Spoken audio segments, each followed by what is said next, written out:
Apparently this is the most affluent area to live in Canada. Okay, and you built a water feature up here? Yeah, we built a courtyard. Okay, here comes a view. Wow! All the materials had to actually go through the house to be able to... Are you serious? Yeah. Well, at least they had a big door. This is a sales center for a project called Southgate. The actual development, there's going to be a massive water feature going through all these 8 highways. Are you serious? Yes. So that's awesome. So where are we at, Marcel, now? So we're in beautiful West Vancouver here. It is beautiful. Apparently this is the most affluent area to live in Canada. Okay. Yeah. Well, I can tell. It kind of looks like Mulberry Lane out in LA. And you built a water feature up here? Yeah, we built a courtyard. Okay, here comes a view. Wow! Oh my goodness. We're just pulling into our customer's home. I love my job. Wow. Pond or a pondless? It is a pond. Courtyard. Look at that. So there's all the ships coming in, all the container ships. Wow, there's downtown Vancouver right there. And this is quite the rotunda. So I'm Greg Wittstock, the pond guy, and with me is Marcel from Streamworks and Gord, our territory sales manager up here, and we are at a beautiful property that Marcel, you built a pond at. Yeah, we did a courtyard pond here, so all the materials had to actually go through the house to be able to... Are you serious? Yeah. Well, at least they had a big door. That is a giant door. And Marcel is a big man. Wow. Oh my. So this is what you do? Sit in this chair and read? No problem. Relax? So your name is Hi? Hi, yeah. Hi. I love that.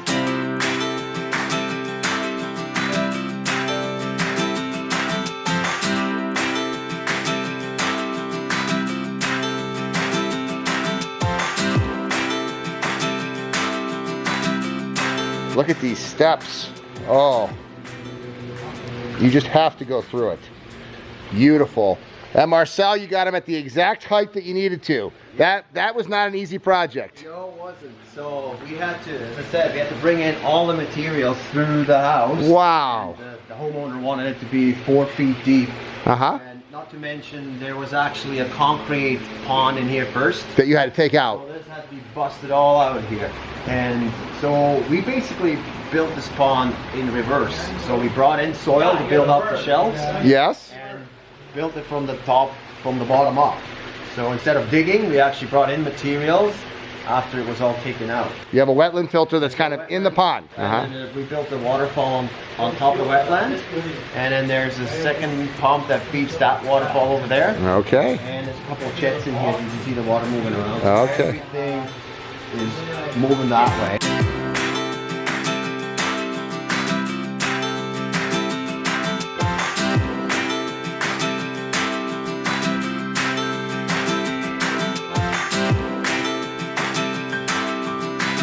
This is one way to stop herons. Monofilament line going from the house to the back of the retaining wall. It looks pretty darn good too. Some beautiful koi in here, some beautiful kohakus down there. I see one Benny with the red head and the black body. Just some really, really primo fish. So Marcel, the challenge was this logistically with this one, huh? Yeah, as I said, we had to come through the house with all the rocks, and obviously we couldn't use a machine in here. Yep. So all the rocks were... But because of that, look at this, every window in the house. I mean, look at this round window. Looking over the front yard, you look down in Vancouver, and the backyard, you look out at Paradise. Wow. Just spectacular. Blooming irises. So here's the view from the front of the house. And then in the courtyard, this is it. Wow. So the creeping Jenny on here. So this is only 1 year old, huh? 1 year old, yes. So you're gonna come back in a few years and this is just gonna be a lush garden. Yeah, the idea was to cover up that wall a little bit. Uh-huh. Once all of this growing in, it'll hopefully do the trick.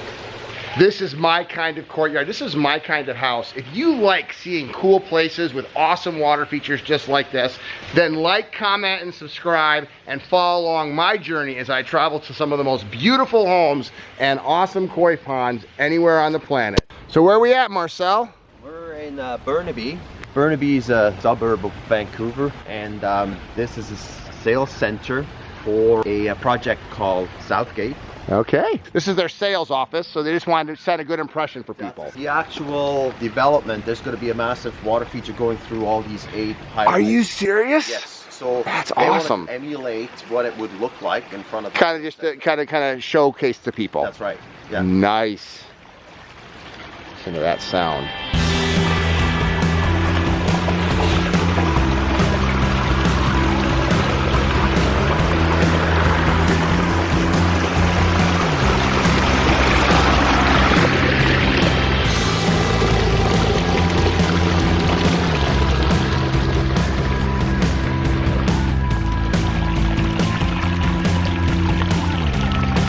Look at this, it just keeps going and going. Nice bridge over the front here. Everybody that comes up is gonna hear that. First thing walking into the doors. I love too how it's right off the walkway. When they're opened up, it's gonna be fantastic with people be able to interact with it. So this is more of a commercial project, and I guess it's just really to cast the vision for people to see, but look at that. How would that not make an immediate impact?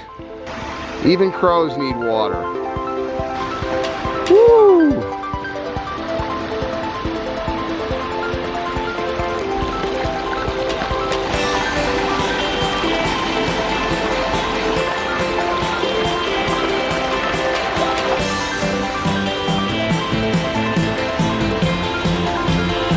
It's only missing a turtle. If we had a turtle there, it would be perfect. So Marcel, tell me a little bit about the construction of this project. There was nothing here.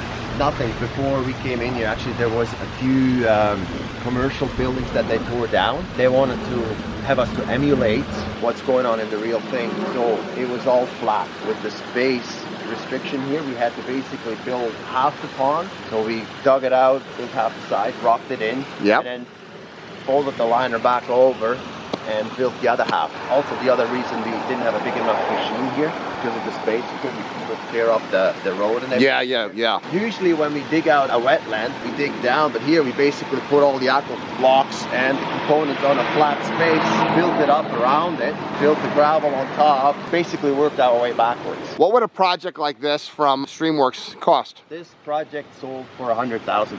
And how long did it take you to build? It took us 3 weeks to do. It was me, 2 guys, and a machine operator in the machine. Yeah. Excellent. Talk to me a little bit about the intake bay over here. We built an intake bay here because the customer didn't want to have a skimmer for aesthetic use. We basically put aqua blocks in front of the pondless vaults to create a space where the debris can accumulate, and put a nice big log in front of it so it hides all the plumbing and and then they would just literally be able to remove the leaves and debris that falls into it. That's right. You can just remove everything that gets accumulating in there underneath the log and just remove it very easily.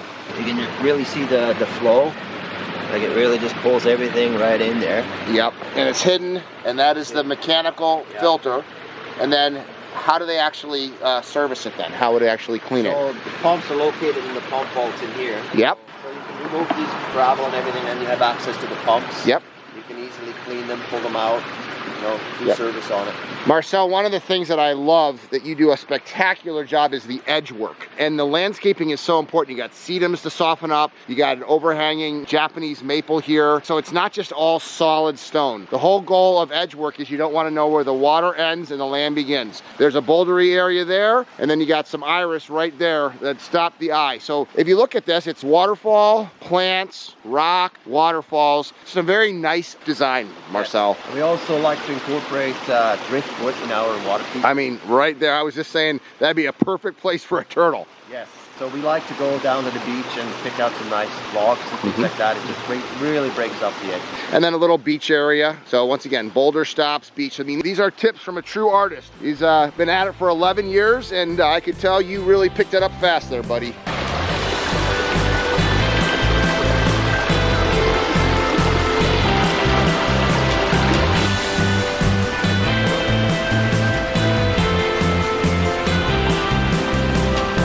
Just look at that stone, the way that water flows off of there, just spectacular. So this is actually basalt rock. It's locally sourced up in from Squamish. Say that again. From Squamish in British Columbia. Squamish. Squamish. So they came down here with the massive truck and dumped a big load of native rock. So it gives it that West Coast look. And then you have a wetland filter. How often does the wetland filter get cleaned on this pond? Usually every 2 to 3 years. Wow. Here we actually never clean it out. How long's this pond been going? That's the 4th year now. Okay, so in 4 years, it's the start of the 4th year, right? That filter, that's what it looks like up there, is keeping water this clear. Just a testament to the aquascape ecosystem. So that's the wetland filter right there. I love the landscaping they've done here. The landscaping is filled in. Look at the contrast of the textures too and the colors. Japanese maple right there, some variegated plants, some grasses on this side. It just looks exactly like it's supposed to be. Some corkscrew rush.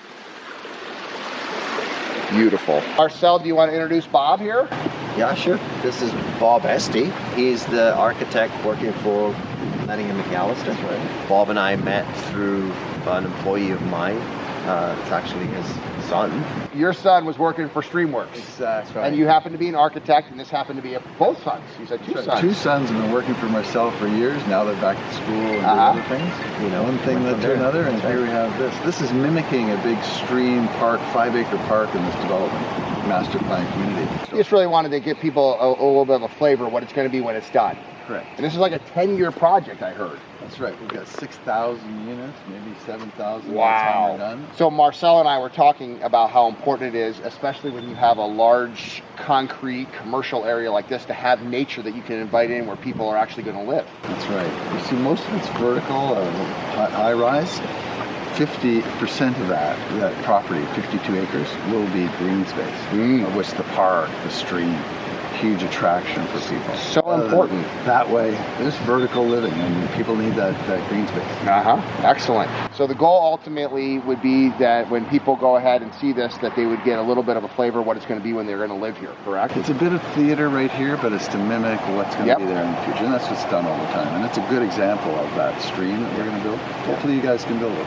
Not only is it aesthetic, but it solves a problem because you didn't have any access to water. So this was actually going to be a system that you actually capture the rainwater that lands on the streets and the buildings and be able to reuse it to replenish the water for the decorative water features. Correct. A total stormwater management system sanctioned by the city, taking it from buildings, from the streets, from the air, and storing it and reusing it and filtering it. With the aquablock systems, and you've actually seen some of the videos that we've done on that, right? Exactly. So not only is it a decorative pond company, but it's a functional because of the stormwater management system that we have with our aquablocks units and our rainwater harvesting system that we actually capture. So water that would normally go out into the inlet will now be actually used to landscape a decorative water feature. Solving a problem and creating something beautiful out of it. That's right. I love it.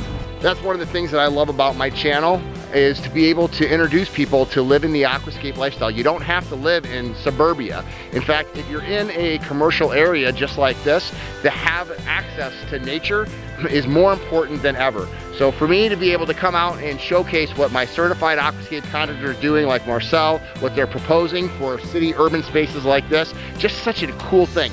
Water features are universal. You can put them anywhere, you can enjoy them anywhere, and what we really love about them is natural. We love the fact that we can introduce people to non-chemical, biological-based, environmentally friendly water features. If you want to get more people inspired to live the aquascape lifestyle, like, comment, and subscribe to these videos so more people can see what living the aquascape lifestyle is all about.